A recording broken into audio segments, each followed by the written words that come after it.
और ground reality में शुरुआत कर लेते हैं इस वक्त की बड़ी अहम जानकारी के साथ। आपको बता दें, हरियाणा विधानसभा चुनाव के जो नतीजे हैं उसके बाद चाहे बीजेपी हो कांग्रेस पार्टी हो, दोनों के बीच आगे की रणनीति के लिए रास्ता तय किया जा रहा है। इसी बीच आपको बता दें, कांग्रेस सांसद राहुल गांधी, जिस तरीके से कांग्रेस पार्टी को हरियाणा में हार का सामना करना पड़ा है, राहुल गांधी की तरफ से पहली प्रतिक्रिया सामने आई है।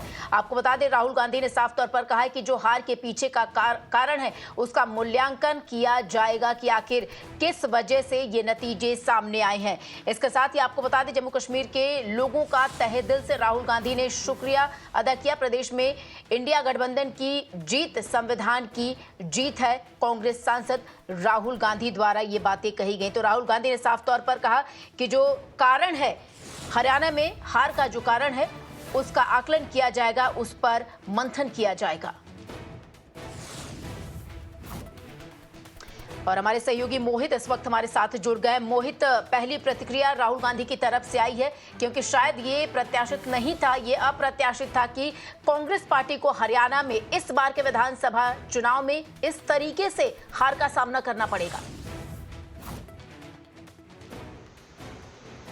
जी देखिए, ये राहुल गांधी की जो प्रतिक्रिया आई है हरियाणा और जम्मू कश्मीर चुनाव पे, ये बेहद महत्वपूर्ण है। आखिरकार क्यों? कल से देखिए, कल रात से ही बीजेपी के बड़े नेता, स्पोक्स पर्सन सब के सब ट्वीट कर रहे हैं, सोशल मीडिया पे लिख रहे हैं, साउंड बाइट दे रहे हैं, और वो ये कह रहे हैं कि आखिरकार राहुल गांधी है कहाँ, उनकी तरफ से कोई रिएक्शन क्यों नहीं आ रहा। कई बीजेपी नेताओं ने ये कहा कि शायद कोई स्क्रिप्ट तैयार हो रही है राहुल गांधी की, जिसकी बदौलत वो एक ट्वीट करेंगे, वो सोशल मीडिया पे डालेंगे। और उन्होंने देखिए सोशल मीडिया एक्स प्लेटफॉर्म पे उन्होंने जो है पोस्ट डाला है, और बीजेपी की तरफ से कहा जा रहा है कि एक डाइवर्जनरी टैक्टिक्स जो है राहुल गांधी अपनाएंगे। अब राहुल गांधी ने ट्वीट कर दिया है, आखिरकार वो उस ट्वीट में क्या कह रहे हैं?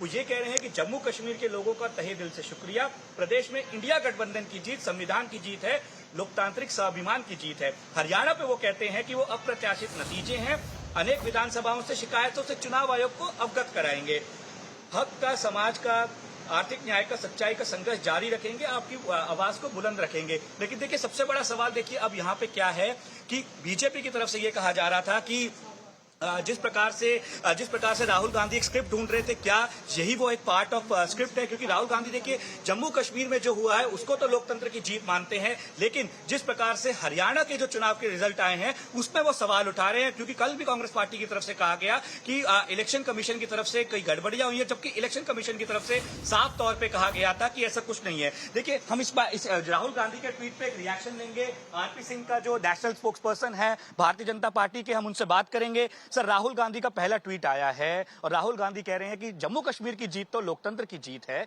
लेकिन हरियाणा की हार पे वो ये कहते हैं कि विधानसभाओं से कई समस्या आ रही है, हम चुनाव आयोग को अवगत कराएंगे। दोनों जगह एक्सेप्ट क्यों नहीं कर रहे? देखिए, ये खिसियानी बिल्ली खम्मा नोचने वाली स्थिति है। चुनाव को हार मानकर एक्सेप्ट करना एक अच्छा प्रोसेस है, एक राजनीतिक का प्रोसेस है, परंतु उनको तो जलेबी की फैक्ट्री लगानी थी। अब वो जलेबी की फैक्ट्री लोगों ने रिजेक्ट कर दी है, इसलिए खींच उतर रही है। सर में लोगों का मैंडेट है, लोगों का मैंडेट मान्य करना चाहिए, परंतु ये राजनीति के चलते हुए लोगों के मैंडेट को नकार रहे हैं। कांग्रेस ने कल भी इलेक्शन कमीशन पर सवाल उठाए थे, इलेक्शन कमीशन ने बोगस कहा था सारे उनको। वो कमाल की बात है कि 99% बैटरी है, 75% बैटरी है। अरे, आपका जो इलेक्शन एजेंट वो साइन करता है, मोहर लगाता है, उसके बाद आपका जो पोलिंग एजेंट है उसको उस मोहर को देखकर खोलता है। सर में क्या है कि इनको राजनीति करनी है, इनको इलेक्शन प्रोसेस को प्रश्न इसलिए उठाने हैं कि अब इनको चुनाव की जो हार है उसकी खींच कैसे उठानी है। लेकिन जम्मू कश्मीर की जीत तो लोकतंत्र। मैं अभी बता रहा हूँ, इनको महाराष्ट्र में चुनाव में जाना है, झारखंड में चुनाव में जाना है। इनको पता है कि हम महाराष्ट्र और झारखंड में क्या मूल्य लेकर जाएंगे कि हम हरियाणा में हार गए, हम तो जीत रहे थे, हम तो जीत की अपने ढोल पीट रहे थे। तो वह लोगों को ये बताने के लिए कि नहीं हम हारे नहीं, हमें हरा दिया गया, ये सिर्फ अपनी झेप मिटाने के लिए इस प्रकार की बात। लेकिन अगर कांग्रेस की तरफ से एलिगेशन लगाए जाते हैं, जो राहुल गांधी भी कह रहे हैं गड़बड़ी हुई है, चुनाव आयोग को अवगत करेंगे, तो जांच तो होनी चाहिए सर। नहीं, जांच किस बात की? मतलब आपका पोलिंग एजेंट है, आपका वहां पर जो काउंटिंग एजेंट है, सब अपनी एक दूसरे की सील चेक करते हैं, और फिर हाँ, और फिर आपके लोग वहां पर जहाँ सारे वॉल्ट है, जहाँ पे सारे मशीन रखी जाती हैं, उसके बाद आपके लोग तंबू लगाकर बैठते हैं, सारी रात ड्यूटी देते हैं, 2 रात ड्यूटी दी आपके लोगों ने, तो उसके बाद कहाँ कोई मौका रह गया, कहाँ कोई चांस रह गया उसमें? देखिए, हरियाणा के चुनाव बेशक हो चुके हैं, लेकिन राहुल गांधी के ट्वीट के बाद जो है राजनीति पूरी तरह से गर्मा चुकी है, क्योंकि राहुल गांधी का जो ट्वीट आया जम्मू कश्मीर की जीत को, इंडिया अलायंस की जीत को वो लोकतंत्र की जीत कह रहे हैं, लेकिन हरियाणा की हार में उन्होंने एक चीज ऐड की है। वो ये कहते हैं कि कई विधानसभाओं से हमें शिकायत आ रही है, चुनाव आयोग को इसके बारे में अवगत कराया जाएगा। और यही बात कल कांग्रेस पार्टी के कई नेता जयराम रमेश, पवन खेड़ा ने भी कही थी, जिसकी तरफ से जिसके जवाब में इलेक्शन कमीशन ने सारे जो आरोप है उनको बोगस कहा था। तो देखिए, चुनाव खत्म हो चुका है, राजनीति अभी तक खत्म नहीं है और राजनीति चलेगी, क्योंकि अब महाराष्ट्र के, झारखंड के चुनाव आने वाले हैं और कुछ ही महीनों बाद दिल्ली के एक बेहद महत्वपूर्ण भी चुनाव आने वाले हैं। Back to you. बिल्कुल मोहित, हमारे साथ बने रहिए। और आरपी सिंह से मुझे सवाल भी एक पूछना था, लेकिन वो जा चुके हैं। निश्चित तौर पर कांग्रेस किस वजह से हारी, इस पर बीजेपी का फोकस है, लेकिन मेरा सवाल उनसे ये भी था कि बीजेपी को ये जो जीत मिली है, क्या वो आश्वस्त थे कि उन्हें जीत मिलेगी या इसके पीछे के क्या कारण थे? तो मोहित, आप हमारे साथ बने रहिए।